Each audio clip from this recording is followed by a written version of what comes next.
بسم الله الرحمن الرحيم. رب اشرح لي صدري ويسر لي امري واحلل عقدة من لساني يفقهوا قولي. اللهم فقهنا في الدين، اللهم فقهنا في القرآن المجيد. ربي يسر ولا تؤثر وتمم بالخير. اللهم انا نسألك علما نافعا وعملا متقبلا ورزقا طیبا. سورۃ الانبیاء، اس کا نام چونکہ اس کے اندر کافی زیادہ انبیاء کا ذکر ہے نا، اس وجہ سے اس کا نام سورہ انبیاء ہے۔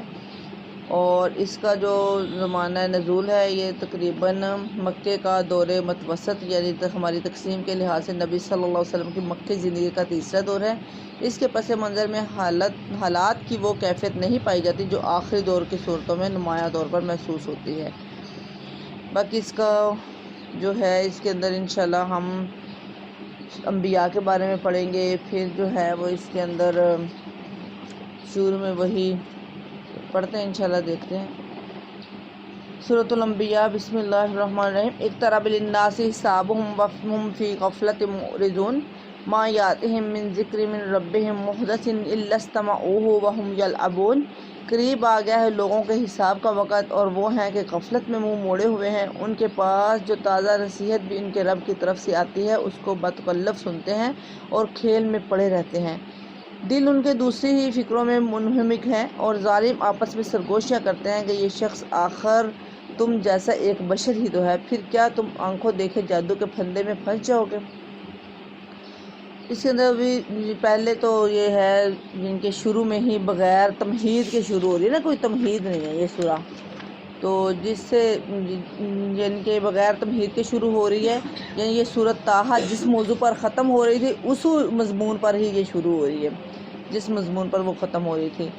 اور جو اس کے اندر قیامت کی فکر کے بارے میں بتایا گیا کہ قریب ہے وہ وقت جو حساب کا وقت ہے۔ نبی صلی اللہ علیہ وآلہ وسلم نے فرمایا، ایک دفعہ یہ حدیث ہے کہ آپ نے فرمایا کہ میں اس طرح سے آپ نے 2 انگلیاں کی اور آپ نے کہا میرے اور قیامت کے درمیان، میں آپ کو حدیث سناتی ہوں، تو محمد صلی اللہ علیہ وآلہ وسلم آپ نے اپنی 2 انگلیاں کھڑی کر کے فرمایا، بعثت انا والساعۃ کہاتین، میں ایسے وقت پر مبعوث کیا گیا ہوں کہ میں اور قیامت ان 2 انگلیوں کی طرح ہے، یعنی میرے بعد بس قیامت ہی ہے، کسی اور نبی کی دعوت بیچ میں حائل نہیں ہے۔ سنبھلنا ہے تو میری دعوت پر سنبھل جاؤ، کوئی اور ہادی اور بشیر نذیر آنے والا نہیں ہے، نہ کوئی ہدایت دینے والا آئے گا، نہ ہی کوئی خوشخبری دینے والا آئے گا، نہ ہی کوئی ڈرانے والا آئے گا۔ اسی طرح سے ایک اور حدیث ہے مشکوٰۃ شریف کی کہ نبی صلی اللہ علیہ وسلم نے فرمایا کہ دنیا کی مثال ایسے ہے جیسے کہ کپڑا پھاڑ دے اور اس کا صرف ایک تار رہ جائے، کہ کوئی پتہ نہیں وہ تار کب ٹوٹ سکتا ہے۔ جب سارا کپڑا پھٹ جائے تو صرف ایک تار رہ جائے، تو وہ یہی ہوتا ہے کہ پتہ نہیں تار کب ٹوٹ جائے۔ یعنی کہ ہمیں بہت فکر کرنی چاہیے کہ حساب کا وقت بہت قریب ہے، تو جو کرنے کے اہم کام ہیں وہ ہم فٹافٹ کر لیں، کہیں ہم پچھتاوے کا سبب نہ بن جائیں کہ ہمیں پتہ نہیں چلا کہ اتنی جلدی قیامت آ جائے گی، ہم توبہ کر لیتے، ہم نیک کام کر لیتے۔ تو اس وجہ سے نیک کاموں میں جلدی کرنی چاہیے، جیسے کہ پیچھے ہم بار بار پڑھ چکے ہیں یہی کہ بہت قریب ہے موت، اور ہر وقت ہمیں یہی ٹینشن ہونی چاہیے کہ حساب کا وقت بہت قریب ہے، تو ہم جو ہیں وہ فٹافٹ نیکی کے کام کریں، اچھے اچھے کام کریں، اور پھر جو کام کریں وہ اخلاص کے ساتھ کریں۔ اگر اس کے اندر خالص اللہ کے لیے ہوگا تو وہ تھوڑا بھی ہمارے لیے زیادہ ہو جائے گا۔ اخلاص ہونا بہت ہی ضروری ہے۔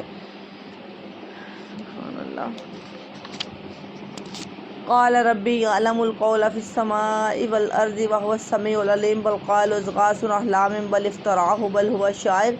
رسول اللہ صلی اللہ علیہ وسلم نے فرمایا، میرا رب ہر اس بات کو جانتا ہے جو آسمان اور زمین میں کی جائے، وہ سمیع علیم ہے۔ وہ کہتے ہیں کہ بلکہ یہ پراگندہ خواب ہیں، بلکہ یہ اس کی من گڑت ہیں، بلکہ یہ شیخ شاعر ہے۔ یعنی وہ کہتے ہیں یہ تو ساری اس کی من گڑت باتیں ہیں، یہ ایک شاعر ہے۔ اس کے پس منظر میں یہ ہے کہ نبی صلی اللہ علیہ وسلم کی دعوت کا اثر جب پھیلنے لگا تو مکہ کے سرداروں نے آپس میں مشورہ کر کے یہ طے کیا کہ آپ کے مقابلے میں پروپیگنڈے کی ایک مہم شروع کی جائے، اور اس ہر شخص کو جو مکے میں زیارت کے لیے آئے آپ کے خلاف پہلے اسے اتنا بدگمان کر دیا جائے کہ وہ آپ کی بات سننے کے لیے آمادہ ہی نہ ہو۔ یہ مہم ویسے تو 12 مہینے جاری رہتی تھی، مگر خاص طور پر حج کے زمانے میں بہت زیادہ آگ پھیلا دی جاتی تھی، جو تمام بیرونی زائرین کے خیموں میں پہنچ کر ان کو خبردار کرتے پھرتے تھے کہ یہاں ایسا ایسا آدمی آیا ہے، اس سے ہوشیار رہنا۔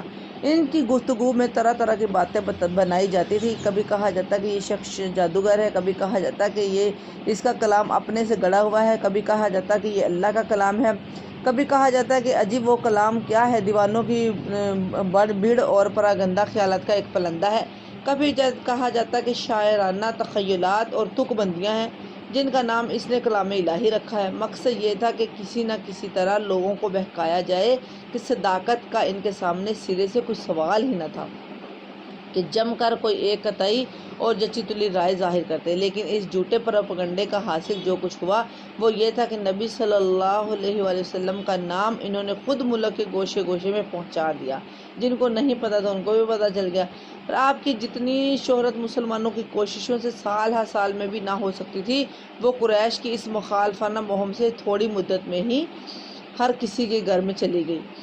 ہر شخص کے دل میں ایک ہی سوال پیدا ہو گیا کہ آخر معلوم تو ہو وہ کون سا آدمی ہے جس کے خلاف یہ طوفان برپا ہے۔ اور بہت سے سوچنے والوں نے سوچا کہ اس شخص کی بات تو سنی جائے، ہم کوئی بچے تو نہیں کہ خام خواہ بہک جائیں گے۔ اس کی ایک دلچسپ مثال طفیل بن عمر دوسی کا قصہ ہے، جسے ابن اسحاق نے خود ان کی روایت سے بڑی تفصیل کے ساتھ نقل کیا ہے کہ وہ کہتے ہیں کہ میں قبیلہ دوس کا ایک شاعر تھا، کسی کام سے مکہ گیا، وہاں پہنچتے قریش کے چند لوگوں نے مجھے گھیر لیا اور نبی صلی اللہ علیہ وسلم کے خلاف خوب میرے کان بھرے، یہاں تک کہ میں آپ صلی اللہ علیہ وسلم سے سخت بدگمان ہو گیا اور میں نے طے کر لیا کہ آپ سے بچ کر ہی رہوں گا۔ دوسرے روز میں نے حرم میں حاضری دی تو آپ صلی اللہ علیہ وسلم کعبے کے پاس نماز پڑھ رہے تھے۔ میرے کانوں میں چند جملے جو پڑے تو میں نے محسوس کیا کہ یہ تو کوئی بڑا اچھا کلام ہے۔ میں نے اپنے دل میں کہا کہ وہ میں شاعر ہوں، جوان مرد ہوں، عقل رکھتا ہوں، کوئی بچہ نہیں ہوں کہ صحیح اور غلط میں تمیز نہ کر سکوں۔ آخر کیوں نہ اس شخص سے مل کر معلوم کروں کہ یہ کیا کہتا ہے۔ چنانچہ جب نبی صلی اللہ علیہ وسلم نماز سے فارغ ہو کر واپس چلے تو میں آپ صلی اللہ علیہ وسلم کے پیچھے پیچھے ہو لیا اور آپ صلی اللہ علیہ وسلم کے مکان پر پہنچ کر میں نے عرض کیا کہ آپ کی قوم نے آپ کے متعلق مجھ سے یہ کہا ہے اور میں آپ سے اس قدر بدگمان ہو گیا تھا کہ میں نے اپنے کانوں میں روئی ٹھونس لی تھی تاکہ آپ کی آواز نہ سن سکوں، لیکن ابھی جو چند کلمات میں نے آپ کی زبان سے سنے ہیں وہ مجھے کچھ اچھے معلوم ہوئے۔ آپ مجھے ذرا تفصیل سے بتائیے آپ کیا کہتے ہیں۔ تو نبی صلی اللہ علیہ وسلم نے جواب میں مجھ کو قرآن کا ایک حصہ سنایا اور میں اس قدر متاثر ہوا کہ اسی وقت ایمان لے آیا۔ پھر واپس جا کر میں نے اپنے باپ اور بیوی کو مسلمان کیا۔ اس کے بعد اپنے قبیلے میں مسلسل اشاعت اسلام کرتا رہا، یہاں تک کہ غزوہ خندق کے زمانے تک پہنچتے پہنچتے میرے قبیلے کے 70-80 گھرانے مسلمان ہو گئے۔ سبحان اللہ!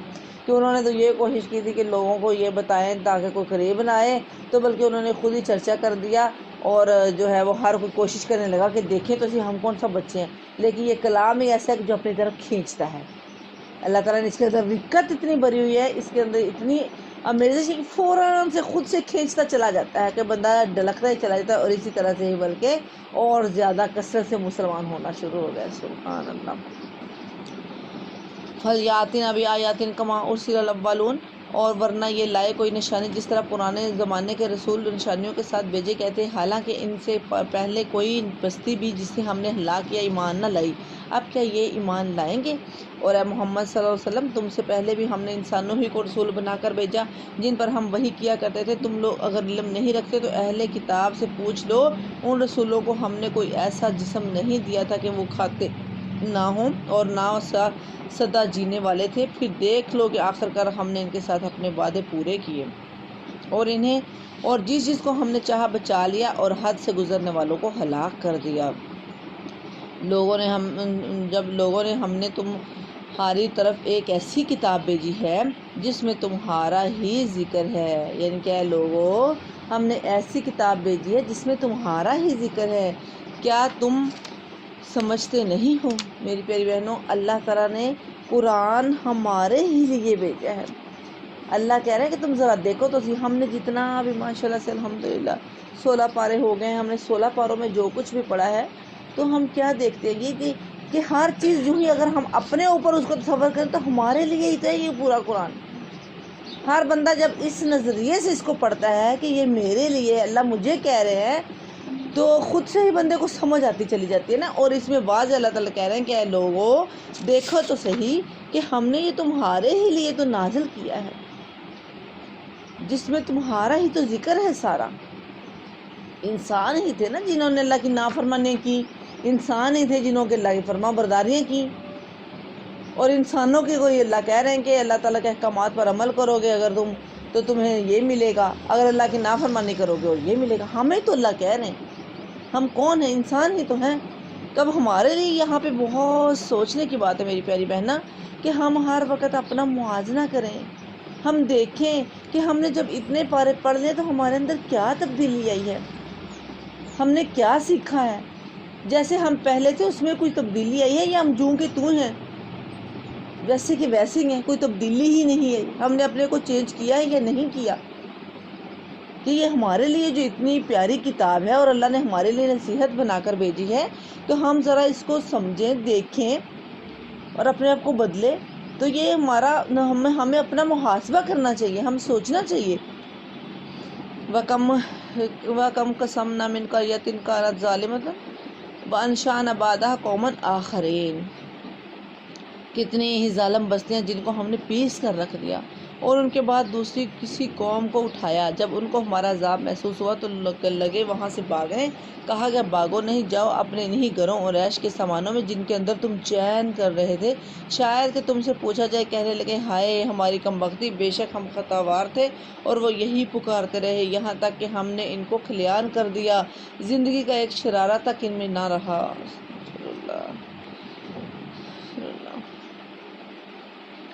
ہم نے اس آسمان اور زمین کو اور جو کچھ بھی ان میں ہے کچھ کھیل کے طور پر نہیں بنایا ہے. اگر ہم کو کھلونا بنانا چاہتے اور بس یہی کچھ ہمیں کرنا ہوتا تو اپنے پاس ہی سے کر لیتے.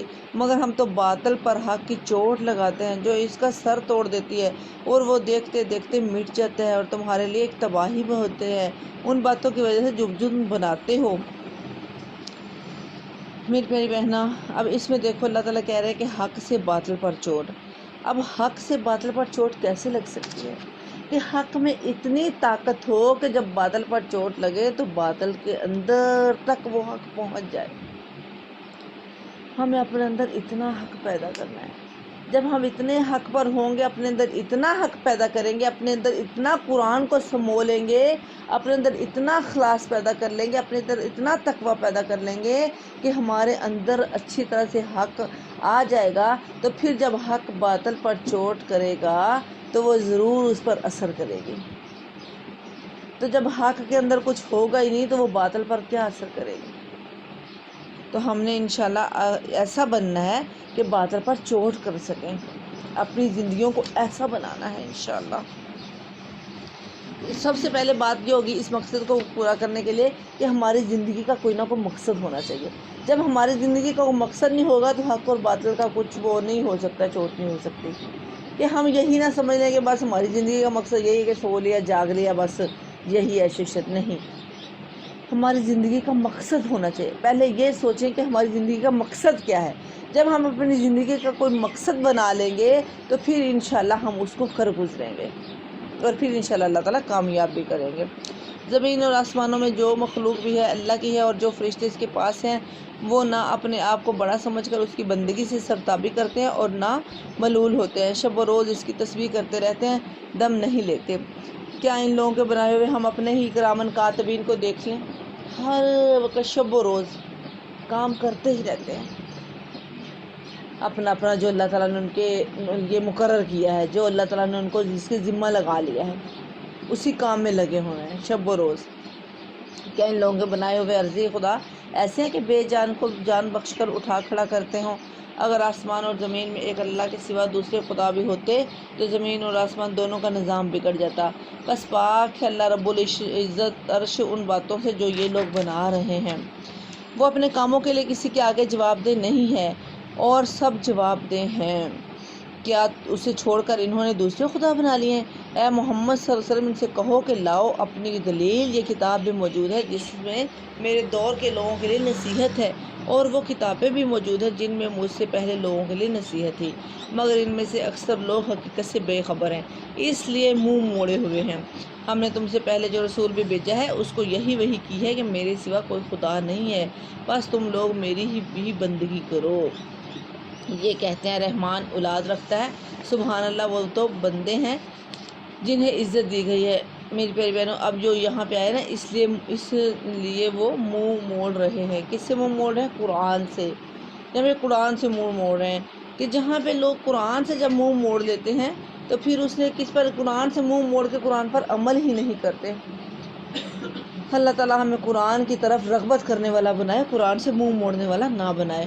اب آیت نمبر 27 میں آیا ہے نا، یستفتحون، کہ وہ اللہ کے حکم کے آگے نہیں بڑھتے، یعنی کہ عاجزی اختیار کرتے ہیں، ان کے اندر عاجزی ہے، عاجزی اختیار کرتے ہیں کہ لا یسبقونہ بالقول وہم بامرہ یعملون یعلم ما بین ایدیہم وما خلفہم ولا یشفعون الا لمن ارتضی وہم من خشیتہ مشفقون۔ اب یہاں پہ کہ یسبقون کا کیا مطلب ہے؟ کہ اللہ کے حکم سے آگے نہ بڑھنا، کہ جو اللہ کا حکم آ گیا تو اسی پر ہی عاجزی کرنا، فوراً سے اپنا سر جو ہے وہ خم کر دینا کہ بس جو اللہ نے حکم دے دیا ٹھیک ہے، اس سے آگے، اللہ کے حکم سے آگے نہ بڑھنا۔ اب خشیتہ مشفقون کیا ہے؟ کہ کسی کی عظمت اور بڑائی کی وجہ سے اس سے ڈرنا، اور مشفقون کیا ہے؟ کہ اللہ کی شفقت کے باوجود اس سے ڈرنا۔ خشیتہ ہی کہ کسی کی عظمت اور جو بڑائی ہے اس کی وجہ سے ڈرنا، کہ اللہ کی عظمت اور بڑائی بہت بڑی، اس وجہ سے ڈرنا۔ مشفقون کیا ہے؟ کہ اللہ تعالیٰ کی شفقت کے باوجود، کہ وہ اتنا شفیق ہے، اتنا رحیم ہے، شفقت کے باوجود اس سے ڈرنا، کہ شفقت کی بھی امید ہے، پتہ بھی کہ وہ بہت پیار کرنے والا، بڑا شفیق ہے، پھر بھی اس کے باوجود اس سے ڈرنا۔ اللہ تعالیٰ صحیح معنوں میں ہمیں سمجھ عطا فرمائے۔ وَمَن يَقُلْ مِنْهُمْ إِنِّي إِلَٰهٌ مِّن دُونِهِ فَذَٰلِكَ نَجْزِيهِ جَهَنَّمَ كَذَٰلِكَ نَجْزِي الظَّالِمِينَ، اور جو ان میں سے کہہ دے کہ اللہ کے سوا بھی ایک خدا ہے تو اسے ہم جہنم کی سزا دیں، ہمارے ہاں ظالموں کا یہی بدلہ ہے۔ کیا وہ لوگ جنہوں نے نبی صلی اللہ علیہ وسلم کی بات ماننے سے انکار کر دیا ہے غور نہیں کرتے کہ سب آسمان اور زمین باہم ملے ہوئے ہیں، پھر ہم انہیں جدا کیا اور پانی سے زندہ چیز پیدا کی، کیا وہ ہماری اس خلاقی کو پیدا کرنے کو نہیں مانتے؟ اور ہم نے زمین میں پہاڑ جما دیے تاکہ وہ انہیں لے کر ڈھلک نہ جائیں، اور اس میں کشادہ راہیں بنا دیں شاید کہ لوگ اپنا راستہ معلوم کر لیں، اور ہم نے آسمان کو ایک محفوظ چھت بنا دیا، مگر یہ ہیں کہ اس کی نشانیوں کی طرف توجہ ہی نہیں دیتے۔ وہ اللہ ہی ہے جس نے رات اور دن بنائے اور سورج اور چاند کو پیدا کیا، سب ایک ایک فلک میں تیر رہے ہیں۔ سبحان اللہ میری پیاری بہناں۔ اب اللہ تعالیٰ یہاں پہ اپنی ساری صفات پیدا کریں کہ یہ کوئی معمولی سی بات نہیں ہے کہ ہم یہ سمجھے کہ بس ایک جو دھماکہ ہوا اور دنیا آباد ہو گئی۔ یہ سب جھوٹ ہے، ایک دھماکے سے دنیا آباد نہیں ہوئی۔ قرآن ایک سچا، قرآن کھول کھول کے بار بار بیان کرتا ہے کہ زمین اور آسمان کس طرح سے بنائے گئے، پھر اس کے اندر جو ہیں وہ پہاڑ بنائے گئے، پھر اس کے اندر کیسے نہریں جاری ہوئیں، اس کے اندر پہاڑ آئے، یعنی کہ ساری اللہ تعالیٰ تخلیق بتا رہے کہ کیسے کیسے اس کی تخلیق کی، اور کیسے کیسے آسمان کو چھت بنا دیا، زمین کو تمہارے لیے کشادگی اور سیدھا بنا دیا، کہ تم ہر چیز تمہارے لیے بنا دی۔ کہ اس ساری چیزوں میں ہمیں یہ نظر آ رہا ہے کہ یہ جو دنیا بنائی گئی ہے یہ ایسے نہیں بنائی گئی، دھماکے سے نہیں ہوئی، اس کو پیدا کرنے والی ایک ذات ہے اور وہ ہے اللہ تعالیٰ، اس کے علاوہ کوئی نہیں کر سکتا۔ تو پھر اس اللہ کو چھوڑ کر جس نے یہ سارا کچھ تمہارے لیے کیا تو تم اس کے ساتھ معبود کیسے بنا سکتے ہو؟ اللہ بار بار ہمیں توحید کی دعوت دے رہے ہیں نا، بار بار ہمیں توحید کی طرف لا رہے ہیں، بار بار کثرت سے یہی آیات آ رہی ہے، کثرت سے، اور پھر اللہ تعالیٰ ہمیں بار بار یہ نشانیاں دلا رہے ہیں، بار بار یہ نشانیاں دکھا رہے ہیں کہ یہ سورج دیکھو، چاند دیکھو، درخت دیکھو، زمین دیکھو، آسمان دیکھو، ایک ایک چیز پہ غور کرو، کوئی ایسی چیز ایک بھی بتا دو کہ جو کوئی اور انسان کر سکتا ہو۔ یہ اللہ ہی تو ہے جس نے سارا کچھ کیا، پھر اس اللہ کے ساتھ تم کیسے شریک کر سکتے ہو؟ اور اے محمد صلی اللہ علیہ وسلم، ہمیشگی تو ہم نے تم سے پہلے بھی کسی انسان کے لیے نہیں رکھی، اگر تم مر گئے تو کیا یہ لوگ ہمیشہ جیتے رہیں گے؟ ہر جاندار موت کو مزہ چکھنا ہے، ہم اچھے اور برے حالات میں ڈال کر تم سب کی آزمائش کر رہے ہیں، آخر کار تمہیں تمہاری ہی طرف پلٹنا ہے۔ میری پیاری بہنیں، لوگ کیسے کہتے ہیں کہ نبی صلی اللہ علیہ وسلم جو ہے وہ زندہ ہیں۔ اب اللہ تعالیٰ یہاں پہ کہہ رہے ہیں أَفَإِن مِتَّ هُمُ الْخَالِدُونَ، کیسے یہ لوگ کہہ رہے ہیں کہ تم نہیں مر سکتے؟ جو پہلے پیغمبر تھے وہ بھی تو مرے۔ ہر نفس کو موت کا ذائقہ چکھنا ہے، جو بھی نفس ہے، جو بھی دنیا میں آیا جان، جو بھی انسان ہے، اس نے موت کو ذائقہ چکھنا ہے۔ کیا انہوں نے نہیں مرنا؟ کہ تم نے نہیں مرنا جو تمہیں کہہ رہے ہیں ہمیشہ رہنے والا؟ ہمیشہ تو کسی نے بھی نہیں رہنا، سب نے آخر کس کے پاس آنا؟ میرے ہی پاس۔ یہ منکرین حق جب تمہیں دیکھتے ہیں تو تمہارا مذاق بنا لیتے، کہتے ہیں کہ کیا یہ شخص وہ جو تمہارے خداؤں کا ذکر کیا کرتا ہے؟ اور ان کا اپنا حال یہ ہے کہ رحمان کے ذکر سے منکر ہے۔ انسان جلد باز مخلوق ہے۔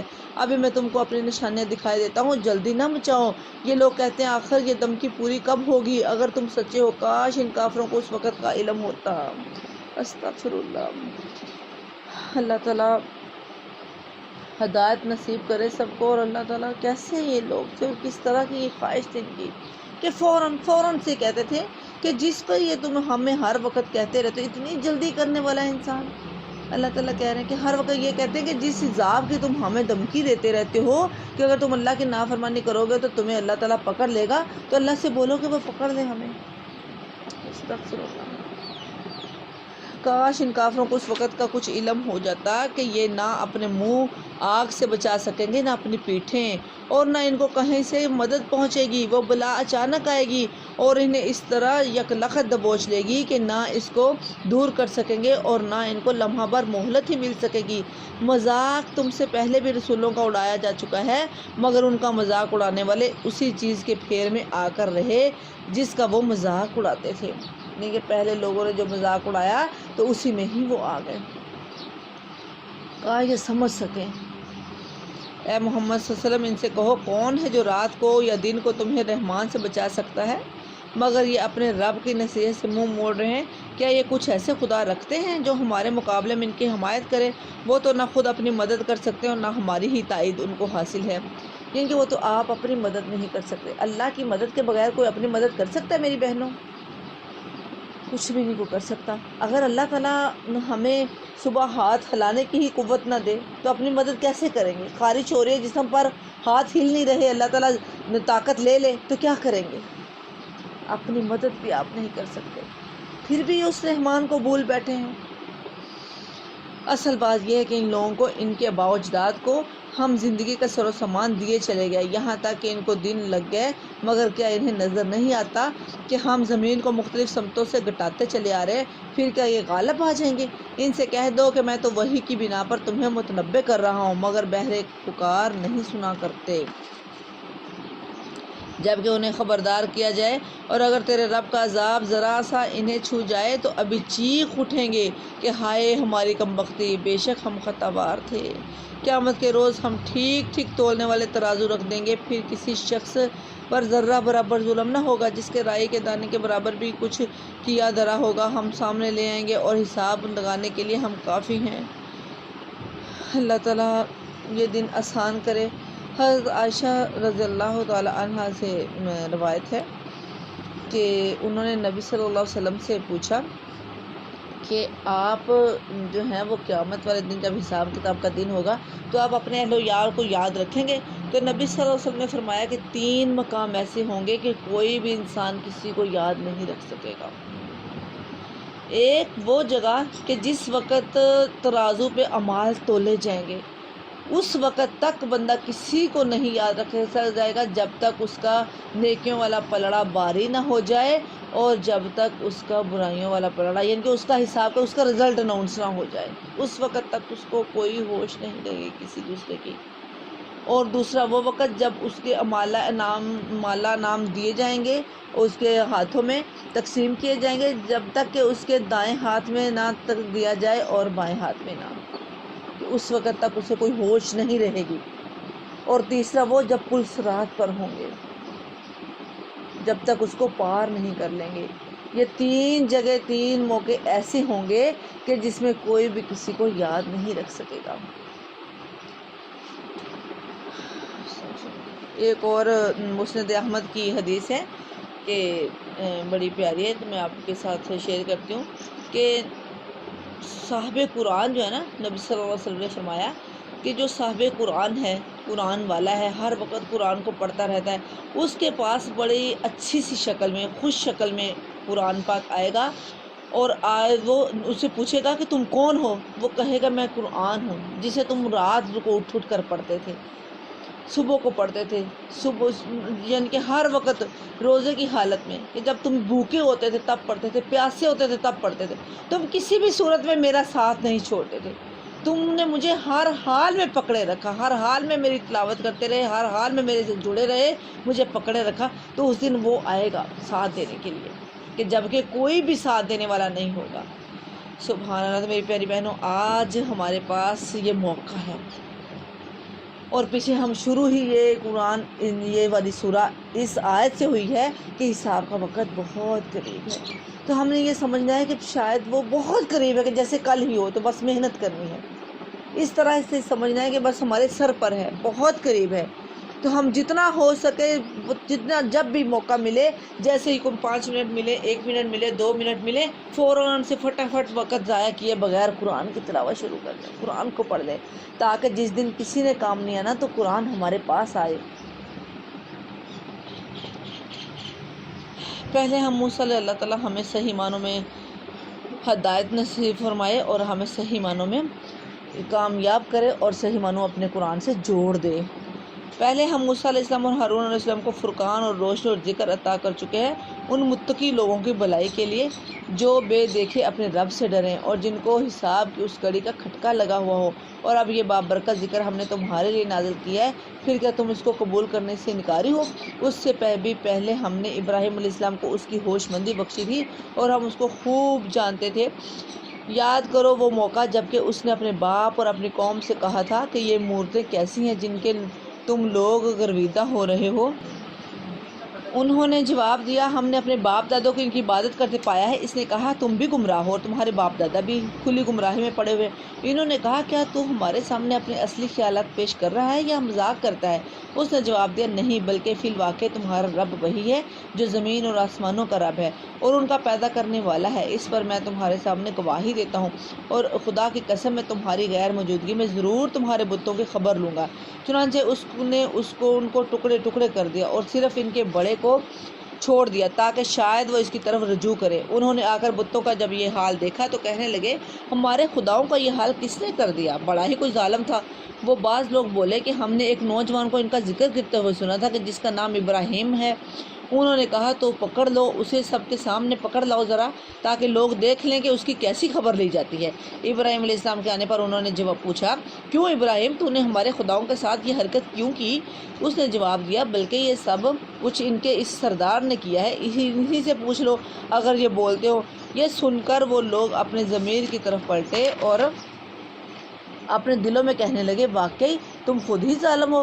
مگر پھر ان کی جو ہے نا وہ مت دوبارہ سے پلٹ گئی جو پھری ہوئی تھی، اور بولے، تو جانتا ہے کہ یہ بولتے نہیں ہیں۔ ابراہیم علیہ السلام نے کہا، پھر کیا تو اللہ کو چھوڑ کر ان چیزوں کی پوجا کرتے ہو جو کہ تمہیں پتہ ہے کہ نہ نفع پہنچانے پر قادر ہیں اور نہ ہی نقصان؟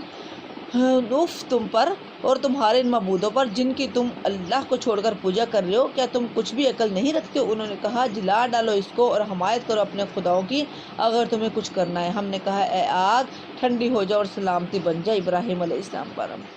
سبحان اللہ۔ میری پیاری بہنہ، ہم نے اس میں دیکھا کہ دیکھو کہ تھوڑی سی ان کو پتہ چلا کہ واقعہ ہی بات تو صحیح ہے کہ اگر اس بڑے کو پوچھے جس کے سامنے ساروں کو مارا گیا ہے کہ آخر معبود ہے، ان کو پوچھتے ہیں کہ کس نے مارا، لیکن فوراً سے ہی ان کے ذہن میں آیا، خود ہی کہہ رہے ہیں کہ یہ تو بولتے ہی نہیں ہیں اور خود ہی ان کی پوجا بھی کرتے ہیں، کہ انسان اس قدر جو ہے وہ اس پر ہر درمی اختیار کر لیتا ہے، انا کا مسئلہ بنا لیتا ہے کہ کفر اور شرک کی وجہ سے ان کے دل اتنے سخت ہو جاتے ہیں کہ اللہ تعالیٰ ان کو ایمان کی سمجھ ہی نہیں دیتے، کہ وہ ایمان کی طرف آتے ہی نہیں ہیں، کہ اگر وہ کوشش کریں آئیں تو اللہ تعالیٰ ان کو سمجھ دے۔ فوراً سے وہ کہتے نہیں، یہ تو ہمارے رب ہے، اگر ہم نے ایسے کہہ دیا تو ہم اس کی بات مان لیں گے۔ ذہن میں یہ چیز آ جاتی ہے، انا آ جاتی ہے۔ جب انہوں نے یعنی کہ جب کفر اور شرک کی وجہ سے بہت زیادہ دل سخت ہو جاتے ہیں نا، تو پھر جو بندہ یہ بات کر رہا ہوتا ہے جیسے انہوں نے حضرت ابراہیم علیہ السلام کو نقصان پہنچانے کی کوشش کی، جب کفر اور شرک میں اتنے زیادہ مست ہو گئے، اتنے بڑھ گئے اپنی ہر درمی میں، تو پھر الٹا انہوں نے حضرت ابراہیم علیہ السلام کو آگ میں ڈالنے کا سوچا، جیسے کہ جو کفار مشرکین تھے انہوں نے بھی ایسے ہی کیا، مشرکین مکہ نے بھی، کہ جب کفر اور شرک میں اتنے زیادہ بڑھ گئے تو پھر نبی صلی اللہ علیہ وسلم کو ہی قتل کرنے کی سوچنے لگے، نعوذ باللہ من ذالک۔ تو وہ چاہتے تھے کہ ابراہیم علیہ السلام کے ساتھ برائی کریں، مگر ہم نے ان کو بری طرح ناکام کر دیا، اور ہم اسے اور لوط علیہ السلام کو بچا کر اس سرزمین کی طرف لے گئے جس پر ہم نے دنیا والوں کے لیے برکتیں رکھی ہیں، اور ہم نے اسے اسحاق عطا کیا، اور یعقوب علیہ السلام اس پر مزید اور ہر ایک کو صالح بنایا، اور ہم نے ان کو امام بنا دیا جو ہمارے حکم سے رہنمائی کرتے تھے، اور ہم نے انہیں وحی کے ذریعے سے نیک کاموں کے اور نماز قائم کرنے اور زکوٰۃ دینے کی ہدایت کی، اور وہ ہمارے عبادت گزار تھے، اور لوط علیہ السلام کو ہم نے حکم اور علم بخشا، اور اسے اس بستی سے بچا کر نکال دیا جو بدکاریاں کرتی تھی، در حقیقت وہ بڑی ہی بری اور فاسق قوم تھی، اور لوط علیہ السلام کو ہم نے اپنی رحمت میں داخل کیا اور وہ صالح لوگوں میں سے تھا۔ سبحان اللہ۔ اللہ تعالیٰ نے سارے آجا سے پیچھے بار بار ہم یہ سارے واقعات پڑھ چکے ہیں کہ کس طرح سے اللہ تعالیٰ نے ان پر عذاب نازل کیا جب وہ حد سے زیادہ بڑھ گئے اللہ تعالیٰ کی نافرمانی میں، اللہ کی کفر میں، اور اللہ تعالیٰ نے اپنے نیک برگزیدہ بندوں کو کس طرح سے بچا لیا، ان کو اللہ تعالیٰ نے ذرا سی بھی جھلک نہیں لگنے دی، صرف ان کے لیے عبرت بنا دیا، ان کو اچھے سے یوں نکال لیا جیسے آٹے میں سے بال نکالا جاتا ہے، کہ پہلے اپنے نیک بندوں کو باہر نکال کر پھر ان پر عذاب طاری کرتے۔ اور یہی نعمت ہم نے نوح علیہ السلام کو دی، یاد کرو جبکہ ان سے پہلے اس نے ہمیں پکارا تھا، ہم نے اس کی دعا قبول کی اور اسے اور اس کے گھر والوں کو کرب عظیم سے نجات دی، اور اس قوم کے مقابلے میں اس کی مدد کی جس نے ہماری آیات کو جھٹلا دیا تھا، وہ بڑے ہی برے لوگ تھے، بس ہم نے ان سب کو غرق کر دیا، اور اسی نعمت سے ہم نے داؤد علیہ السلام اور سلیمان علیہ السلام کو سرفراز کیا۔ یاد کرو وہ موقع جب کہ وہ دونوں ایک کھیت کے مقدمے میں فیصلہ کر رہے تھے جس میں رات کے وقت دوسرے لوگوں کی بکریاں پھیل گئی تھیں، اور ہم ان کی عدالت خود دیکھ رہے تھے، اس وقت ہم نے صحیح فیصلہ سلیمان علیہ السلام کو سمجھا دیا، حالانکہ حکم اور علم ہم نے دونوں ہی عطا کیے تھے، حکم اور علم دونوں اللہ تعالیٰ نے دیے تھے۔ حکم اور علم کیا؟ اللہ تعالیٰ سے ہمیشہ دعا کرنی چاہیے کہ اللہ تعالیٰ ہی علم کے ساتھ حکم بھی عطا فرمائے۔ صرف علم جو ہے اس کا کوئی فائدہ نہیں ہے، علم تو ہر بندے کو اللہ تعالیٰ نے دیا ہی ہے، کچھ نہ کچھ ہر انسان کے اندر علم ہے کسی نہ کسی چیز کا، کسی کو اللہ تعالیٰ نے قرات کا علم دیا ہے، کسی کو اللہ تعالیٰ نے جو ہے وہ سمجھ بوجھ دی ہے، کسی کو اللہ تعالیٰ نے حدیث کا علم دیا ہے، کسی کو اللہ تعالیٰ نے تدبر کا علم دیا ہے، ہمارے اندر کیا چیز ہے کہ عام دنیاوی چیز کسی کو کھانا ہی اچھا بنانا آ جاتا ہے، اور حکم کیا ہے؟ حکم ہے نرمی سے بات کرنا، کسی چیز پر تکبر نہ کرنا کہ میرے اندر یہ چیز ہے، یہ جو تکبر ہے یہ تو انسان کی ہر چیز کو ختم کر کے رکھ دیتا ہے، کوئی فائدہ نہیں اس نیکی کا جس کے اندر تکبر آ جاتا ہے، کوئی فائدہ نہیں اس علم کا جس کے اندر تکبر آ جاتا ہے کہ میں پتہ نہیں کیا چیز ہوں۔ جیسے ایک چھوٹی سی چیز کہ کسی کو اگر کھانا پکانا ہی آ جاتا ہے نا تو وہ سمجھتا ہے کہ میرے سے اچھا کوئی کھانا نہیں بنا سکتا، تو وہ اگر کوئی کسی دوسرے کے وہ اگر پوچھے گا، کسی دوسرے کے گھر جائے وہ اگر پوچھے گا کھانا کیسا بنا ہے تو وہ کہتا ہے کہ میرے سے بڑھ کر تو کوئی بنا ہی نہیں سکتا، تکبر ہے نا۔ اور حکم یہ ہے کہ اس کی تعریف کی جائے کہ نہیں بڑا اچھا ہے، کوئی آپ نے بڑا اچھا کھانا بنایا ہے، اپنے پہ نہ کرنا کہ میں بڑا اچھا بناتا ہوں، کہ ایسے ہی نا کہ کوئی بھی علم ہے تو اس میں تکبر نہ کرنا، حکم یہ ہے، اور نرمی پیدا کرنا۔ اللہ تعالیٰ علم اور حکم دونوں عطا فرمائے۔ داؤد علیہ السلام کے ساتھ ہم نے پہاڑوں اور پرندوں کو مسخر کر دیا تھا جو تسبیح کرتے تھے۔ سبحان اللہ۔ حضرت داؤد علیہ السلام کے بارے میں آتا ہے کہ ان کی آواز اتنی پیاری تھی کہ جب وہ پڑھتے تھے اللہ تعالیٰ کی تعریف بیان کرتے تھے تو تلاوت کرتے تھے، پڑھتے تھے، تو اس وقت یہ جو پرند تھے چرند بھی سارے ان کے ساتھ جس طرح سے صبح شام جس طرح سے بھی وہ آواز کی خوبصورتی کی وجہ سے سارے ہی ساتھ میں شامل ہو جاتے تھے اور سارے ہی مل کر اللہ تعالیٰ کی تعریف کرتے تھے۔ سبحان اللہ۔ اس فعل کے کرنے والے ہم ہی تھے اور ہم نے اس کو تمہارے فائدے کے لیے زندہ بنانے کی صنعت سکھا دی تھی تاکہ تم کو ایک دوسرے کی مار سے بچائے۔ پھر کیا تم شکر گزار ہو؟ اور سلیمان علیہ السلام کے لیے ہم نے تیز ہوا کو مسخر کر دیا تھا جو اس کے حکم سے اس سرزمین کی طرف پھیلتی تھی جس میں ہم نے برکتیں رکھی ہیں۔ ہم ہر چیز کا علم رکھنے والے تھے اور شیاطین میں سے ہم نے ایسے بہت سو کو اس کا تابع بنا دیا تھا جو اس کے لیے غوطے لگاتے اور اس کے سوا دوسرے کام کرتے تھے۔ ان سب کے نگراں ہم ہی تھے اور یہی ہوش مندی اور حکم و علم کی نعمت ہم نے ایوب علیہ السلام کو بھی دی تھی۔ یاد کرو جب کہ اس نے اپنے رب کو پکارا کہ مجھے بیماری لگ گئی ہے اور تو ارحم الراحمین ہے، ہم نے اس کی دعا قبول کی اور جو تکلیف اسے تھی اس کو دور کر دیا، اور صرف اسی کے اہل و عیال ہی اسی کو نہیں دیے بلکہ اس کے ساتھ اتنے ہی اور نے بھی دیے اپنی خاص رحمت کے طور پر، اس لیے کہ یہ ایک سبق اور عبادت گزاروں کے لیے، یہ ایک سبق ہو عبادت گزاروں کے لیے، یعنی کہ ایک سبق بنا دیا۔ حضرت ایوب علیہ السلام کے بارے میں آتا ہے کہ حضرت ایوب علیہ السلام بہت عرصہ بیمار رہے تھے۔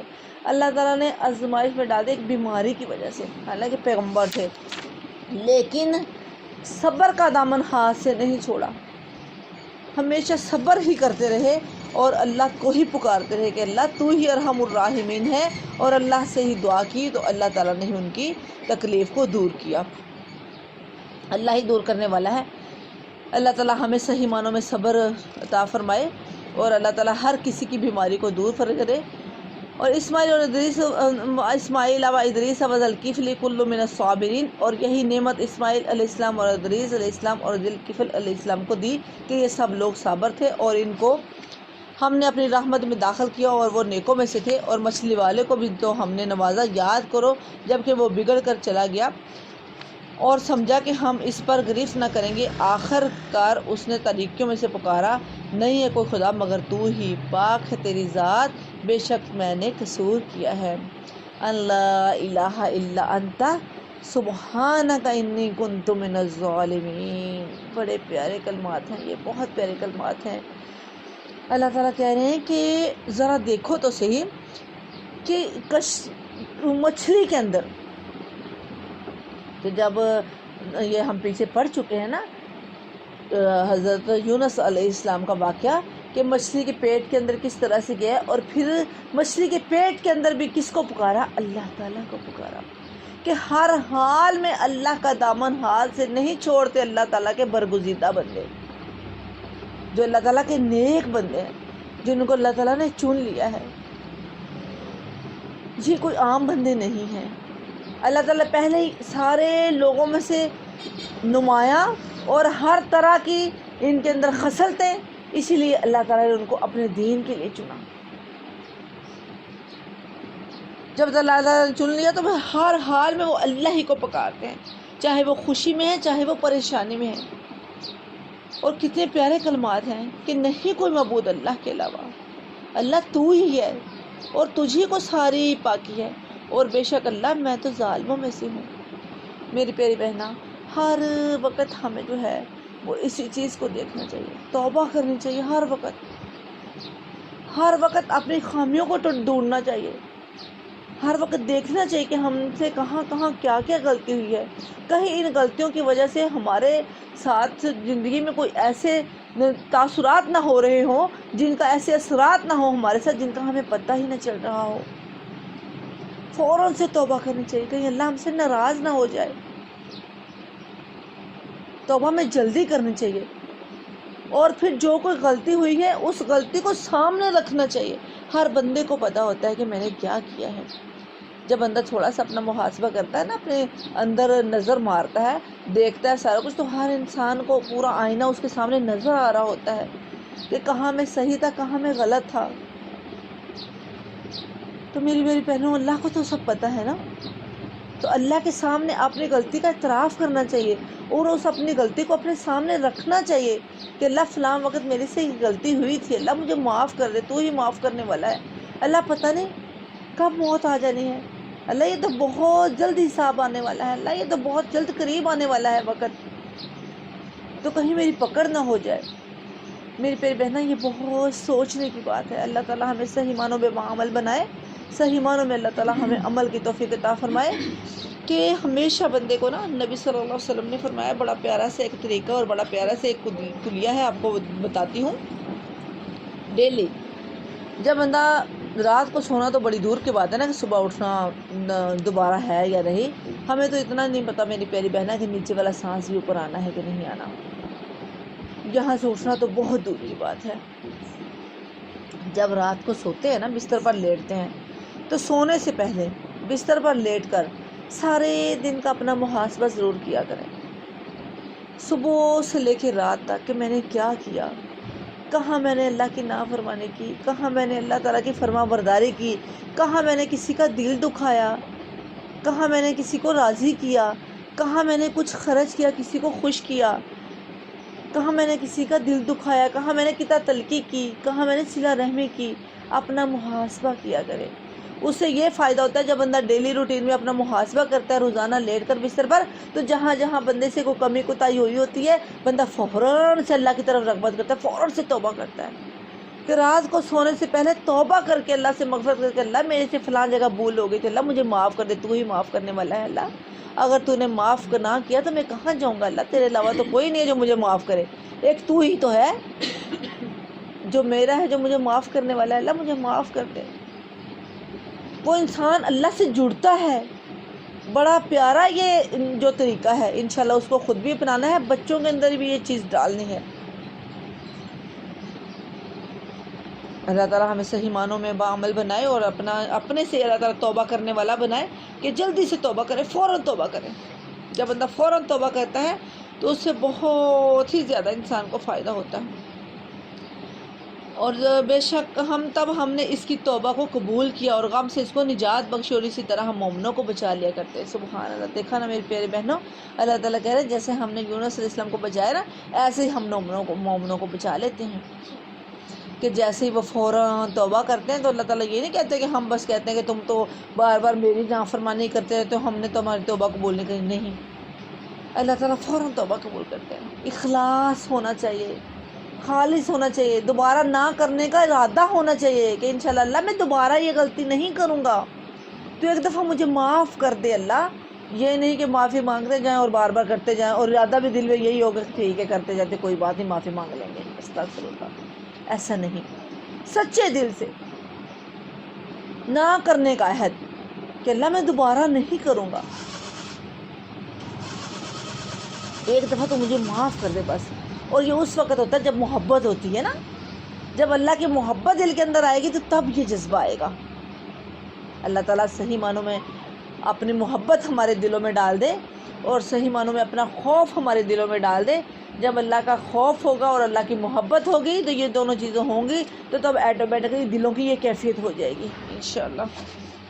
اور زکریا علیہ السلام کو جب اس نے اپنے رب کو پکارا کہ اے پروردگار مجھے اکیلا نہ چھوڑ، اور بہترین وارث تو ہی ہے، بس ہم نے اس کی دعا قبول کی اور اسے یحییٰ علیہ السلام عطا کیا، اور اس کی بیوی کو اس کے لیے درست کر دیا، اور یہ لوگ نیکی کے کاموں میں دوڑ دھوپ کرتے تھے اور ہمیں رغبت اور خوف کے ساتھ پکارتے تھے، ہمارے آگے جھکے ہوئے تھے۔ یہ جو ہے ہمارے آگے جھکے ہوئے تھے، اس سیاق و سباق میں انبیاء کا ذکر جس مقصد کے لیے کیا گیا ہے اسے پھر ذہن میں تازہ کر لیجیے کہ زکریا علیہ السلام کے واقعہ کا ذکر کرنے سے یہ ذہن نشین کرنا مقصد ہے کہ سارے نبی محض بندے اور انسان ہی تھے، اور الوہیت کا ان میں شائبہ تک نہ تھا، دوسروں کو اولاد بخشنے والے نہ تھے، بلکہ خود اللہ کے آگے اولاد کے لیے ہاتھ پھیلانے والے تھے۔ حضرت یونس علیہ السلام کا ذکر اس لیے کیا گیا کہ ایک نبی اولو العزم ہونے کے باوجود جب ان سے غلطی ہوئی تو انہیں اللہ ہی کو پکارا، اور جب وہ اپنے رب کے آگے جھک گئے تو ان پر اللہ ہی نے فضل کیا کہ مچھلی کے پیٹ سے زندہ نکال لائے گئے۔ اور حضرت ایوب علیہ السلام کا ذکر بھی اسی لیے کیا گیا کہ نبی کا مبتلا مصیبت ہونا کوئی نرالی بات نہیں ہے، اور نبی بھی جب مصیبت میں ہوتا ہے تو خدا ہی کے آگے شفا کے لیے ہاتھ پھیلاتا ہے، وہ دوسروں کو شفا دینے والا نہیں، خدا سے شفا مانگنے والا ہے۔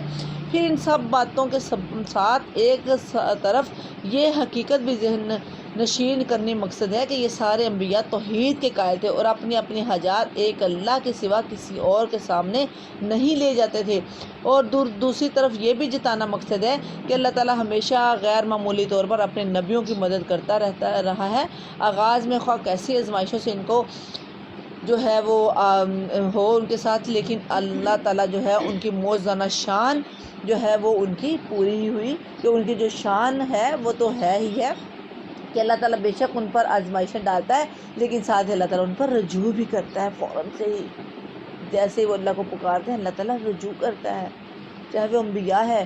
اور اس کے لیے یہ ہمارے سامنے ہے نا ایک نمونہ کہ اللہ تعالیٰ نے تو انبیاء کو بھی آزمائش میں ڈالا اور انہوں نے کس کو پکارا، یہ ہمارے لیے نمونہ ہے۔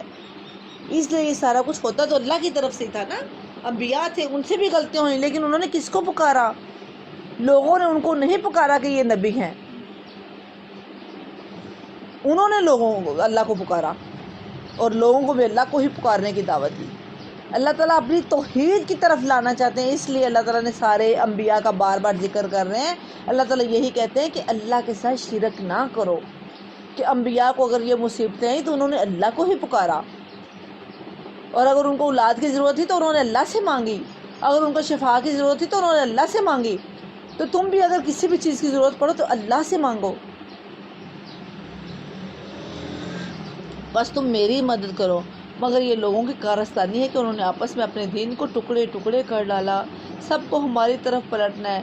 پھر جو نیک عمل کرے گا اس حال میں کہ وہ مومن ہو تو اس کے کام کی نہ قدری نہ ہوگی، اور اسے ہم لکھ رہے ہیں، اور ممکن ہے کہ جس بستی کو ہم نے ہلاک کر دیا وہ پھر پلٹ سکے۔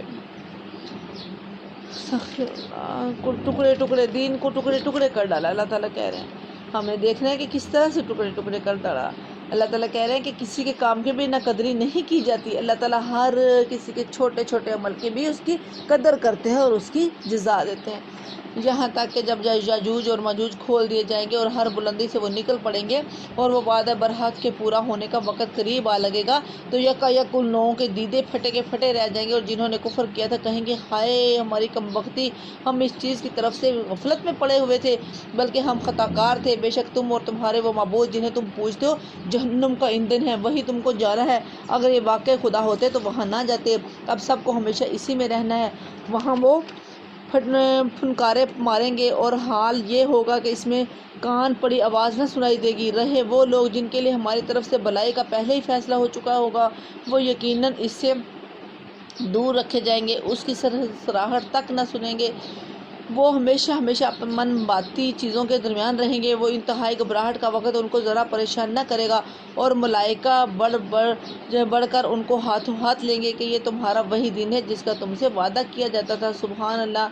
میری پیاری بہنہ، اب یہ دیکھو کہ اللہ تعالیٰ نے کفار کے لیے کیا کہا کہ جو اللہ تعالیٰ کی نافرمانیاں کرتے ہیں، اللہ تعالیٰ کے ساتھ شرک کرتے ہیں، اللہ تعالیٰ کے ساتھ محبوب بناتے ہیں، وہ جہنم کا ایندھن ہے اور ہمیشہ وہیں رہیں گے، اور پھر وہاں پر جب پھنکاریں گے تو ان کی آہٹ جو ہے وہ کسی کو نہیں سنائی دے گی۔ استغفر اللہ۔ ساتھ اللہ تعالیٰ نے مومنین کا ذکر کیا کہ جو دنیا میں اور جو گھبراہٹ میں پریشانی میں اگر اللہ کو ہی پکارتے رہے، ہر وقت اللہ کا دامن انہوں نے نہیں چھوڑا، اللہ کو ہی چپٹے رہے، تو یہی وہ لوگ ہیں کہ جن کے لیے جنتیں ہیں۔ اور جو قیامت کا بھی وقت ہوگا جب گھبراہٹ بھی تھی، جب پریشانی بھی تھی، اس وقت بھی ان پر کوئی نہ گھبراہٹ نہ پریشانی، وہ اس لمحے بھی پریشان نہیں ہوئے۔ یہ اللہ تعالیٰ کی اس وقت تو صرف اور صرف اللہ کا ہی زور ہوگا، ساری کی ساری طاقتیں اللہ ہی کے پاس ہوں گی، اور فرشتے جو ہیں وہ ان کو ہاتھوں ہاتھ لیں گے، جو تمہارا وہی دن ہے جس کا تم سے وعدہ کیا جاتا تھا۔ یعنی کہ فرشتے بھی جو ان کی اتنی عزت اتنی قدر کریں گے، جیسے کہیں چلے جاتے ہیں نا تو اتنی عزت اتنی کرم نواز کی جاتی ہے، یا جیسے ہمارا کوئی بہت بڑا جسے ہم بہت پسند کرتے ہیں، تھوڑا سا اپنے تصور میں لائیں، جسے ہم بڑا پسند کرتے ہیں، وہ ہمارے گھر میں آئے تو ہم کس طرح سے اس کی کر رہے ہوتے ہیں نا، کہ ہمیں سمجھ نہیں آ رہی ہوتی کہ ہم اسے کہاں بٹھائیں۔ اسی طرح سے فرشتے اتنے خوش ہوں گے کہ جس چیز کا تمہیں وعدہ کیا گیا تھا آج وہ تمہیں مل گئی ہے، ہاتھوں ہاتھ ان کو لیں گے مومنین کو۔ سبحان اللہ۔ اللہ تعالیٰ ہمارا انہی لوگوں میں شمار کرے۔ وہ دن جب کہ آسمان کو ہم یوں لپیٹ کر رکھ دیں گے جیسے تمہار میں اوراق لپیٹ دیے جاتے ہیں، جس طرح پہلے ہم نے تخلیق کی ابتدا کی تھی اسی طرح ہم پھر اس کا اعادہ کریں گے۔ یہ ایک وعدہ ہے ہمارے ذمہ، اور یہ کام ہمارے بہرحال کرنا ہے۔ اور زبور میں ہم نصیحت کے بعد یہ لکھ چکے ہیں کہ زمین کے وارث ہمارے نیک بندے ہوں گے۔ اس میں ایک بڑی خبر ہے عبادت گزاروں کے لیے اے محمد صلی اللہ علیہ وسلم، یعنی کہ اللہ تعالیٰ، یہ دیکھو بڑی پیاری سی بات کہ اللہ تعالیٰ کہہ رہے ہیں کہ ہم نے پہلے زبور میں یہ لکھا تھا کہ ہم تمہارے بعد نیک لوگ زمین کے وارث ہوں گے۔ اللہ تعالیٰ کہہ رہے ہیں یہ عبادت گزاروں کے لیے کتنی بڑی خبر ہے، یعنی کہ اب ہمارے بعد تو ہر چیز کو اللہ تعالیٰ نے کہہ دیا نا کہ جس طرح سے پہلے تخلیق کی تھی اسی طرح سے دوبارہ پلٹ جائے گی، سب کچھ ختم ہو جائے گا۔ آخری نبی حضرت محمد صلی اللہ علیہ وسلم تھے، وہ زبور کے اندر ہمارا ذکر تھا۔ اللہ تعالیٰ کہہ رہے ہیں کتنی بڑی خبر ہے یہ عبادت گزاروں کے لیے۔ سبحان اللہ۔ اے محمد صلی اللہ علیہ وسلم، ہم نے تم کو جو بھیجا ہے تو یہ دراصل دنیا والوں کے حق میں ہماری رحمت ہے۔ وما ارسلناک الا رحمت للعالمین، اور نہیں بھیجا ہم نے تجھ کو مگر جہان والوں کے لیے رحمت بنا کر۔ سبحان اللہ۔ میری پیاری بہنا، کتنے پیارے الفاظ ہیں۔ اس کی تفسیر میں یہی کہوں گی کہ سیرہ سے جڑ جائیں۔ جب ہم سیرہ کی بکس کو پڑھیں گے نا، اور پھر یہ نہیں کہ ہم کہیں کہ ہم نے پڑھ لیے ایک کو پڑھ کے، ہزاروں ہیں، کہ اپنے اندر اتنی محبت ڈالیں کہ ہمیں نبی صلی اللہ علیہ وسلم کے کردار، ان کی ہر چیز کا پتہ چل جائے، ہمیں ان سے محبت، اتنی محبت ہماری ان سے بڑھ جائے کہ وہ جہان والوں کے رحمت بن کر آئے ہیں۔ ہم انہیں صحیح معنوں میں ہمارے دلوں کے اندر یہ بات سما جائے کہ وہ ہمارے لیے رحمت ہیں، اور ہم جڑ جائیں اس سے، ہم سیرہ کی بکس کو پڑھیں، ہمارے اندر یہ شوق پیدا ہو کہ آپ کیا تھے، آپ کا نمونہ، آپ کس طرح سے تھے، کیا تھا آپ کا چلنا پھرنا، آپ کا اٹھنا بیٹھنا۔ اور صرف پھر یہی تمہارا، اگر ہمارے اتنا شوق ہونا چاہیے کہ ساری یہ بھی پڑھ لیں، یہ بھی پڑھ لیں، یہ بھی پڑھ لیں، جتنی بکس ہے وہ پڑھ لیں۔ پھر احادیث ایک ٹائم بنائیں، ایک وقت مقرر کریں کہ جس میں احادیث کا پڑھا کریں کہ یہ نبی صلی اللہ علیہ وسلم کی باتیں ہیں، یہ احادیث ہیں، یہ نبی صلی اللہ علیہ وسلم کی بات ہے۔ آپ کیا کرتے تھے، آپ کس طرح سے رہتے تھے، آپ، ہمارے اندر یہ شوق اور یہ جذبہ ہونا چاہیے، کیونکہ انہی سے ہی جب ہمارے اندر یہ جذبہ ہوگا تو اسی کو ہی پکڑ کر انشاءاللہ ہم اللہ تعالیٰ تک پہنچیں گے، جنت تک پہنچیں گے۔ اس کے بغیر تو ہم جنت تک نہیں پہنچ سکتے نا۔ اللہ تعالیٰ صحیح معنوں میں ہمیں حدیث سے جوڑ دے، قرآن سے جوڑ دے۔ قرآن بھی حدیث کے بغیر مکمل نہیں ہے، قرآن کی تفسیر ہی حدیث میں ہے، ساری تفسیر قرآن کی حدیث سے ہی ہے کہ نبی صلی اللہ علیہ وسلم نے جو کر کے دکھایا وہی سے ہی ہمیں پتہ چلتا ہے۔ قرآن اور حدیث ہی تو ہمارا دین ہے، اسلام ہے ہی دو چیزیں، تو انہی دونوں کو تو انشاءاللہ ہم نے مضبوطی سے پکڑنا ہے۔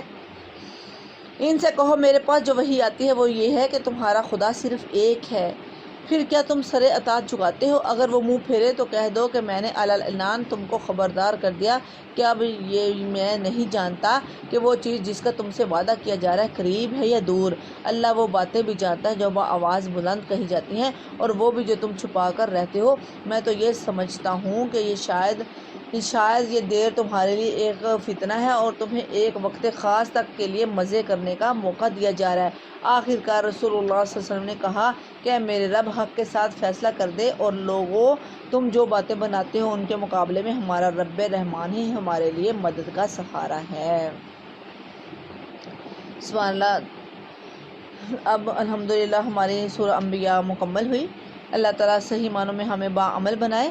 اس کے اندر جو ہے وہ ہم نے شرک و کفر کے اعتراضات پڑھے شروع میں، پھر اس کے بعد ہم نے اہم بات یہ سیکھی کہ یہ کتاب صرف اور صرف ایسی کتاب ہے کہ جس میں اللہ نے فرمایا کہ تمہارا ذکر ہے۔ اللہ نے کہا نزلنا ذکر، یعنی کہ جو ہے وہ اسپیشلی، ویسے تو قرآن ہے ہی ہر کسی کے لیے ہی، لیکن اللہ تعالیٰ کہہ رہے ہیں اس میں تمہارا ذکر ہے، اس سورہ میں، یہ ایسی سورہ ہے۔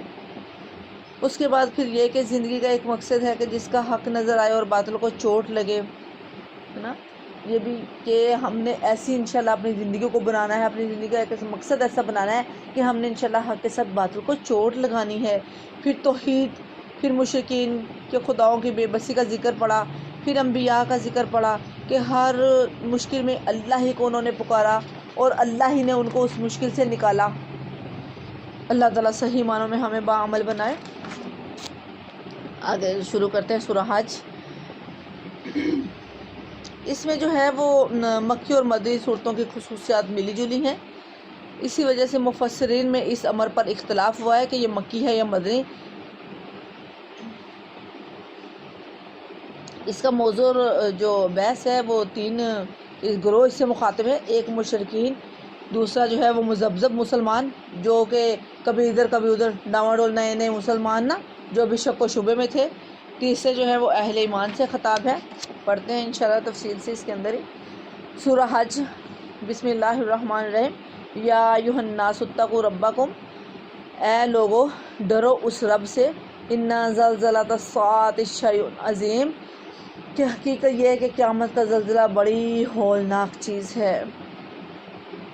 میری پیاری بہنہ، یہ زلزلہ قیامت کی ابتدائی کیفیات میں سے ہے، اور اغلب یہ ہے کہ اس کا وقت وہ ہوگا جب کہ زمین یکا یک الٹی پلٹی پھرنی شروع ہو جائے گی اور سورج مشرق کے بجائے مغرب سے طلوع ہوگا۔ یہی بات مفسرین جو ہیں وہ علقمہ شعبی کے نے بیان کیا ہے کہ یہی بات اس طویل حدیث سے معلوم ہوتے جو ابن جریر اور طبرانی نے حضرت ابو ہریرہ کی سے روایت کی ہے کہ اس میں نبی صلی اللہ علیہ وسلم نے بتایا کہ نفخ صور کی 3 مواقع ہیں۔ ایک نفخ فضا، دوسرا نفخ ساق اور تیسرا نفخ قیام لرب العالمین، یعنی پہلا نفخ جو ہے وہ عام سراسندگی پیدا کرے گا، دوسرا نفخ یہ سب مر جائیں کر گر جائیں گے، تیسرا نفخ جو ہے وہ سب کو دوبارہ زندہ کر کے اللہ کے حضور پیش ہو جائیں گے جب تیسرا نفخ پھونکا جائے گا، یعنی کہ 3 نفخ پھونکے جائیں گے۔ پہلے نفخ کی تفصیل کی کیفیت بیان کرتے ہوئے آپ صلی اللہ علیہ وسلم بتاتے ہیں کہ اس وقت زمین کی حالت اس کشتی کی سی ہوگی جو موجوں کے تھپڑے کھا کر ڈگمگا رہی ہوگی، یا اس معلق قندیل کی سی ہوگی جو ہوا کے جھونکے میں بری طرح جھنجھوڑے ہوں گے۔ اور اس وقت زمین کی آبادی پر جو کچھ گزرے گی اس کا نقشہ قرآن مجید میں مختلف مقامات پر کھینچا گیا ہے۔ مثلاً جو ہے وہ سورہ الحاقہ کی آیات پڑھتی ہوں آپ کے سامنے، تھوڑا سا ہم اس کا جائزہ لیتے جاتے ہیں کہ پس جب سور میں ایک پھونک ماری جائے گی اور زمین اور پہاڑ اٹھا کر ایک ہی چوٹ میں توڑ دیے جائیں گے تو وہ واقعہ عظیم پیش آ جائے گا، جبکہ زمین پوری کی پوری، پھر سورہ زلزال کی آیات کہ جبکہ زمین پوری کی پوری ہلا ماری جائے گی اور وہ اپنے پیٹ کے بوجھ نکال پھینکے گی اور انسان کہے گا کہ یہ اس کا کیا ہو رہا ہے۔ پھر سورہ نازعات، جس روز ہلا مارے گا زلزلے کا ایک جھٹکا اور اس کے بعد دوسرا جھٹکا، اس دن دل ہانپ رہے ہوں گے اور نگاہیں خوف زدہ ہوں گی، جس روز زمین جھنجھوڑ ڈالے گی اور پہاڑ ریزہ ریزہ ہو کر غبار کی طرح اڑنے لگیں گے۔ سورہ الواقعہ کی آیت ہے یہ۔ پھر اس کے بعد سورہ مزمل میں اگر تم نے پیغمبر کی بات نہ مانی تو کیسے بچو گے اس دن کی آفت سے جو بچوں کو بوڑھا کر دے گا اور جس کی شدت سے آسمان پھٹا پڑا ہوگا۔ اگرچہ بعض مفسرین نے اس زلزلے کا وقت تو بتایا ہے جبکہ مردے زندہ ہو کر اپنے رب کے حضور پیش ہو جائیں گے، اور اس کی تائید میں متعدد احادیث بھی نقل ہیں، لیکن قرآن کا صحیح جو کھلا بیان ہے ان روایات کو قبول کرنے میں معنی قرآن اس کا وقت جو بتا رہا ہے جبکہ مائیں اور اپنے بچوں کو دودھ پلاتے پلاتے چھوڑ کر باغ کھڑی ہوں گی اور پیٹ والیوں کے پیٹ گر جائیں گے، یعنی کہ حمل والیوں کے حمل گر جائیں گے۔ اب یہ ظاہر ہے کہ آخرت کی زندگیوں میں نہ کوئی عورت اپنے بچے کو دودھ پلا رہی ہوگی اور نہ کسی حاملہ کے وضع حمل یا اسقاط حمل کا کوئی موقع ہوگا، کیونکہ قرآن کی واضح تصریحات کی روح سے وہاں سب رشتے منقطع ہو چکے ہوں گے اور ہر شخص اپنی انفرادی حیثیت سے خدا کے سامنے حساب دینے کے لیے کھڑا ہوگا، لہٰذا قابل ترجیح وہی روایت ہے جو ہم نے پہلے نقل کی ہے، اگرچہ اس کی سند ضعیف ہے، مگر قرآن سے مطابقت اس کے ذوف کے دور ہوتی ہے، اور دوسری روایات گو سندم کہ واللہ عالم، البتہ یہاں سے یعنی کہ قرآن کے مطابق یہ لگتا ہے کہ شاید یہ اس وقت کا حال ہو، کیونکہ قرآن کے مطابق تو یہ ہے کہ جب حساب کتاب کا دن ہوگا، قیامت کا دن ہوگا، اس وقت تو نفسا نفسی کا عالم ہوگا کہ سارے اللہ کے حضور حساب کے انتظار میں کھڑے ہوں گے۔ باقی واللہ عالم۔ جس روز تم اسے دیکھو گے، یوم ترونہا تذہل کل مرضعۃ عما ارضعت، کہ جس روز تم اسے دیکھو گے حال یہ ہوگا کہ ہر دودھ پلانے والی اپنے دودھ پیتے بچے سے غافل ہو جائے گی اور ہر حاملہ کا حمل گر جائے گا، اور لوگ تم کو مدہوش نظر آئیں گے حالانکہ وہ نشے میں نہ ہوں گے، بلکہ اللہ کا عذاب ہی کچھ ایسا سخت ہوگا۔ بعض لوگ ایسے ہیں جو علم کے بغیر اللہ کے بارے میں بحثیں کرتے رہتے ہیں اور ہر شیطان سرکش کی پیروی کرنے لگتے ہیں، حالانکہ اس کے تو تو نصیب ہی میں یہ لکھا ہے کہ جو اس کا دوست بنایا گیا اسے وہ گمراہ کر کے چھوڑے گا اور عذاب جہنم کا راستہ دکھائے گا۔ لوگو، اگر تمہیں زندگی بعد موت کے بارے میں کچھ شک ہے تو تمہیں معلوم ہو کہ ہم نے تم کو مٹی سے پیدا کیا ہے۔ میری پیاری بہنہ، یہاں پہ بھی بڑی سبق کی بات ہے ہمارے لیے کہ ہم بھی تو ایسے کرتے ہیں نا، چھوٹی چھوٹی بات پہ بحث کرنا۔ اللہ تعالیٰ کہہ رہے ہیں کہ صحیح یہ جو معاملات ہیں صحیح والے، ان پر عمل کرو، اللہ تعالیٰ کے احکامات پر عمل کرو۔ تم کیا بحثوں میں پڑ جاتے ہو؟ اور یہ بحثوں میں ڈالنا کس کا کام ہے؟ شیطان، کل شیطان مرید کتب علیہ انہ من تولاہ فانہ یضلہ ویہدیہ الی عذاب السعیر، کہ شیطان کا کام ہی یہ ہے کہ تم لوگ اس کی پیروی کیوں کرنے لگتے ہو؟ اس کے تو نصیب میں ہی یہ لکھا ہوا ہے کہ وہ جس کو بھی دوست بنائے گا وہ اسے گمراہ کر دے گا اور اسے پھر وہ عذاب جہنم کا راستہ دکھائے گا، اور وہ اسی طرح سے انسان کے ذہن کے اندر ڈالتا ہے میری پیاری بہنہ۔ اور کئی دفعہ آپ نے دیکھا ہوگا کہ ایسے ہوتا ہے کہ ذرا سی ایک بات ہوتی ہے تو ہم ایسے الجھ رہے ہوتے ہیں اس بات پہ کہ یعنی کہ ذرا سی بات پہ نا، جیسے مثال کے طور پہ یہ کہ اگر ہم نے قرآن پڑھنا ہے تو یہی کہہ رہے ہوتے ہیں کہ قرآن پڑھنے جانے کو تو شیطان ڈال دیتا ہے ذہن کے اندر کہ قرآن پڑھنے جانا ہے، تو ہم یہ کہہ رہے ہوتے ہیں، اپنے نفس کے ساتھ الجھ رہے ہوتے ہیں کہ پتہ نہیں یہ کیسے ہے، یہ صحیح ہے، یہ نہیں صحیح، ادھر نہیں جانا ادھر نہیں جانا، ہے تو قرآن نا جو ایک ہے۔ یہ صرف شیطان یہاں پہ ان راستوں سے روکتا ہے، اس کی وجہ کیا ہے کہ کہیں سیدھے راستے پہ نہ چل پڑے، اس کو بھٹکانا ہے، تو بھٹکانے کی یہی وجہ ہے کہ چھوٹی چھوٹی سی باتوں کو ان کے دلوں کے اندر ڈال دینا تاکہ یہ سیدھے راستے کی طرف آ ہی نہ سکیں۔ یہ کوئی بھی نیک کام جو اللہ کے احکام کی طرف ہم کرنے والے ہوتے ہیں تو شیطان ہمارے دلوں کے اندر ڈال دیتا ہے تو ہم وہ نہیں کر پاتے، کہ ہماری دنیا نظر آ رہی ہوتی کہ نہیں ایسے نہیں کرنا چاہیے، ایسے نہیں کرنا چاہیے، ہمارے باپ دادا تو ایسے کرتے تھے اب ایسے کریں گے، ان کو چھوڑ کے ایسے کریں گے، نہیں ایسے نہیں ہو سکتا، ایسے نہ ہو، ایسے ہو، وہ ایسے نہیں ہوگا ایسے ہوگا، اس طرح کی باتیں نا۔ تو یہ ساری کون ڈالتا ہے؟ شیطان، کیونکہ اس کا کام ہی یہ ہے۔ یہ تو ہم جیسے پڑھ چکے ہیں نا پیچھے کہ شیطان تمہارا دشمن ہے، اور شیطان اور انسان کو اللہ تعالیٰ نے زمین پر بھیجا ہے اور اس شیطان کو تمہارا دشمن بنا کر بھیجا ہے۔ تو جو کوئی بلا دشمن کی بات مانتا ہے وہی مانے گا نا جو اس کو دوستی کرے گا، تو جو اس سے دوستی کرے گا تو وہ اس کو جہنم کی طرف لے جائے گا، اس کو بھٹکا دے گا، اس کو سیدھے راستے کی طرف نہیں رکھے گا میری بہنہ۔ اللہ تعالیٰ ہمیں شیطان کے شر سے محفوظ رکھے، اللہ ہمیں اپنی پناہ میں لے لے۔ اگر تمہیں زندگی کے بعد موت کے بارے میں کچھ شک ہے تو تمہیں معلوم ہے کہ تم کو مٹی سے پیدا کیا ہے، پھر تم نطفے سے، پھر خون کے لوتھڑے سے، پھر گوشت کی بوٹی سے، جو شکل والی بھی ہوتی ہے اور بے شکل بھی۔ یہ ہم اس لیے بتا رہے ہیں تاکہ تم پر حقیقت واضح ہو جائے کہ ہم جس نطفے کو چاہتے ہیں ایک خاص وقت تک رحموں میں ٹھہرائے رکھتے ہیں، پھر تم کو ایک بچے کی صورت میں نکال لاتے ہیں، پھر تمہیں پرورش کرتے ہیں تاکہ تم اپنی پوری جوانی کو پہنچو، اور تم میں سے کوئی پہلے ہی واپس بلا لیا جاتا ہے اور کوئی بدترین عمر تک پھیر دیا جاتا ہے تاکہ سب کچھ جاننے کے بعد پھر کچھ نہ جانے۔ اور تم دیکھتے ہو کہ زمین سوکھی پڑی ہے، پھر جہاں ہم نے اس پر میਂہ برسایا۔ میری پیاری بہنہ، اب یہاں پر اللہ تعالیٰ فرما رہے ہیں نا کہ بچے کو اب ایک نطفے سے ایک بچے کی تخلیق ہوئی ہے۔ اب کوئی بندہ ایسا ہے کہ جو خود سے ہی اولاد حاصل کر سکے؟ ہر کسی کا یہ ہوتا ہے اللہ تعالیٰ سے وہ مانگی جاتی ہے اور اللہ ہی دیتا ہے، اللہ کے بغیر تو کوئی اولاد نہیں دیتا، کوئی قدرت رکھتا ہی نہیں ہے، اللہ ہی قدرت رکھتا ہے۔ اور یہ دیکھو کہ رحموں کے اندر بچہ جو ہے اس کی شکل و صورت کون بناتا ہے؟ اس سے بڑھ کر اور واضح دلائل اللہ تعالیٰ کیا دیں، کتنے واضح دلائل اللہ دے رہے ہیں نا۔